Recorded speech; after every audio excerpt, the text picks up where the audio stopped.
തിരുവനന്തപുരം മുതൽ കാസർഗോഡ് വരെ നിർമ്മാണം പൂർത്തിയാകുന്ന ദേശീയപാത വീണ്ടും അപകടക്കണിയാകുകയാണ്. പലയിടങ്ങളിലും അലൈൻമെന്റ് സംബന്ധിച്ച പരാതികളും നിർമ്മാണത്തിലെ അപാകതയും ചൂണ്ടിക്കാട്ടി പ്രതിഷേധം ഉയരുന്ന പശ്ചാത്തലത്തിലാണ് ഇന്ന് കുറ്റിപ്പുറത്ത് ഒരാളുടെ ജീവനെടുത്ത ഈ അപകടം ഉണ്ടായത്. ജനങ്ങളുടെ അഭിപ്രായം കേൾക്കാം.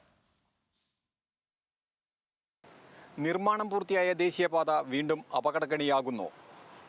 കുറ്റിപ്പുറം അപകടത്തിന് പിന്നാലെ അലൈൻമെന്റിൽ അശാസ്ത്രീയതയെ ചൂണ്ടിക്കാട്ടി ജനപ്രതിനിധികളും നാട്ടുകാരും പ്രതിഷേധത്തിന് ഒരുങ്ങുകയാണ്. ദേശീയപാത അപകടപാതയാകുന്നു. പ്രത്യേകിച്ച് ഇവിടെ 4 വരി ആക്കുക, അത്ര മാർഗമുള്ളൂ. ഇനിയിപ്പോൾ ഇവിടെ രണ്ട് കുടുങ്ങുമ്പോൾ ആൾക്കാർ പെട്ടെന്ന് ശ്രദ്ധിക്കുകയാണ്, പെട്ടെന്ന് കാണുന്നത് 2 വരി, അതാ പ്രശ്നം. ഇത് സംഭവിക്കുമ്പോൾ മഴ ചെറുതായിട്ട് ചാറിയിട്ടുണ്ടായിരുന്നു. അപ്പോൾ ചവിട്ടിയാൽ കിട്ടണമില്ലാത്ത മാതിരിയാണ് വരവ് വന്നത്. സ്ഥിരമായിട്ട് അപകടം ഒരു ദിവസം 4 എണ്ണം വരെ ഉണ്ടായ ചരിത്രം ഉണ്ടായിട്ടുണ്ട്. ഇവിടെ ഇപ്പോൾ അടുത്ത് ഇത് വെച്ചതിൻ്റെ ശേഷം ഒന്നെങ്കിലും ഇല്ലാത്ത ദിവസങ്ങൾ ഉണ്ടായിട്ടില്ല. കാരണം ഇത് ഇവിടുന്ന് ഈ സർവീസ് റോഡും കൂടെ 2 റോഡ് ഈ പാലത്തിൻ്റെ മുകളിലാവുകയാണ്. അതാണ് മെയിൻ വിഷയം. അവിടുന്ന് വരുന്ന വണ്ടികൾക്കുള്ള സ്പീഡ്, പ്രത്യേകിച്ച് ഈ ഹൈവേ കൂടെ വരുന്ന വണ്ടികൾ നല്ല സ്പീഡിലാണ് വരിക.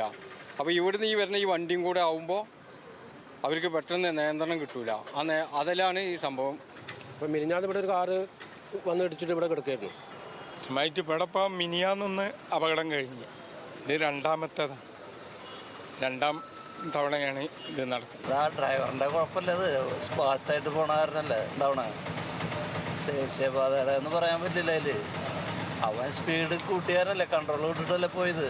റോഡ് പണിതതിന് ശേഷം അപകടങ്ങളല്ല, മറ്റേ സ്പീഡിൻ്റെയാണ് പ്രശ്നങ്ങൾ വരുന്നത്.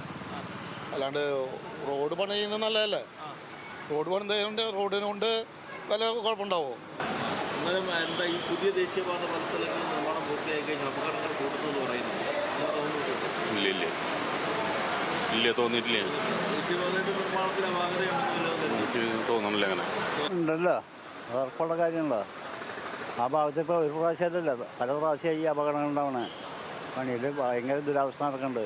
അങ്ങനെ പറയാൻ പറ്റില്ല. അമിതവാഹനം ഇപ്പോൾ നമ്മൾ 6 വരി പാത കൂടെ യാത്ര ചെയ്യുമ്പോൾ എല്ലാ വണ്ടികൾക്കും സുഗമമായിട്ട് യാത്ര ചെയ്യാനുള്ള സൗകര്യങ്ങളും എല്ലാ സംവിധാനങ്ങളും അതിലുണ്ട്. പക്ഷേ ഒരു ബിൽഡിങ്ങിൻ്റെ തൂണിടിഞ്ഞ് വീണ് കഴിഞ്ഞാൽ അത് ഡ്രൈവേഴ്സിന് പറയാൻ പറ്റില്ല. നമുക്ക് ആ കൺസ്ട്രക്ഷൻ്റെ പ്രശ്നമാണ്, അല്ലെങ്കിൽ അവരുടെ എന്തെങ്കിലും അപാകതയായിരിക്കും. അങ്ങനെ നമുക്ക് പറയാൻ പറ്റില്ല. മറ്റേ ഹൈ സ്പീഡിൽ പോയി ഒരു വണ്ടി ഇടിച്ചു എന്ന് പറഞ്ഞു കഴിഞ്ഞാൽ അത് ഡ്രൈവേഴ്സിൻ്റെ ചിലപ്പോൾ നമുക്ക് കുറ്റം പറയാൻ പറ്റും. അല്ലാണ്ട് നമുക്ക് ദേശീയപാതയുടെ ഇതിനെ പറ്റിയിട്ട് പറയാൻ പറ്റില്ല. ദേശീയപാത 6 വരി പാത ഓരോ ട്രാക്കിനും ഓരോ സ്പീഡിലാണ്. അത് നമ്മുടെ ഇവിടുത്തെ ആൾക്കാർക്ക് പല ഡ്രൈവിനെ കുറിച്ച് അറിയില്ല. അതും ആദ്യം ബോധവൽക്കരിക്കണം അവരെ. അതല്ലാതെ ഇനി അപകടം തുടർന്നുകൊണ്ടിരിക്കും. ഡ്രൈവിങ്ങിൻ്റെ കൃത്യമായിട്ട് അവബോധമില്ലാത്തതും അപകടങ്ങൾക്ക് പ്രധാനപ്പെട്ട കാരണമാണ്. അതൊരു അപകട കാരണമാണ്. റോഡ് നിർമ്മാണം തന്നെ കുഴപ്പം. റോഡ് ശരിക്കും ആയിട്ടില്ല. എല്ലാവിടെയും പണി വെറുതെ മറ്റേ നിർത്തിയിട്ടിരിക്കുക.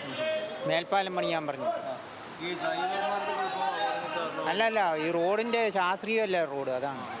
റോഡിൻ്റെ പ്രശ്നമാണോ എന്താണോ, സൂക്ഷിച്ച് വണ്ടി ഓടിക്കുക, വഴിയെ പോകുന്നവർ ശ്രദ്ധിച്ച് കടന്നു പോവുക. ഡ്രൈവർമാരും നല്ലവരായിരിക്കണം. അവർ ചിലവർ മദ്യപിച്ചവരുണ്ടാവും. അത് കണ്ടക്ടർമാരും അതെ, ഡ്രൈവർമാരും അതെ. വണ്ടിക്ക് ഹൈ സ്പീഡ് കൂടുകയാണ്, കുറയല്ല. അപ്പോൾ അവർ കണ്ണും മൂക്കില്ലാണ്ട് കൊണ്ട് പാച്ച് കളയുക തന്നെയാണ്. അങ്ങനെ എനിക്ക് തോന്നി അമിതവേഗതയാണ് തോന്നുന്നത്. നമ്മൾ ബൈക്ക് ഓടിച്ച് വരുമ്പോൾ ബസ്സുകളും കാര്യങ്ങളൊക്കെ ഭയങ്കര സ്പീഡിലാണ് കാര്യങ്ങളൊക്കെ വരുന്നത്. എനിക്ക് ഫീൽ ചെയ്തിട്ടുള്ളതാണ്. റോഡിലെ മൊത്തത്തിലുള്ള തിരക്കിൻ്റെയും ഇതിൻ്റെ കൂടി സമയത്തിന് ഓടിയെത്താനുള്ളൊരു ഇതും, പിന്നെ റോഡിലെ തിരക്കിൻ്റെ പ്രശ്നം കൂടി ഉണ്ടാവും. ഈ റോഡ് നിർമ്മിച്ചതിൽ എന്തെങ്കിലും അങ്ങനെ പ്രശ്നമുള്ളതായിട്ട് ഒന്നാമതായിട്ട് ഞാൻ ആ വഴിക്ക് അങ്ങനെ പോയിട്ടില്ല. എനിക്കതിനെക്കുറിച്ച് പൊതുവെ പല സ്ഥലത്തും റോഡുകൾ മാസമായിട്ടാണല്ലോ കിടക്കുന്നത്. അപ്പോൾ നേരം വൈകിട്ട് ഇത് വണ്ടി ഓടിയെത്താനുള്ളൊരു ബുദ്ധിമുട്ടുണ്ട്.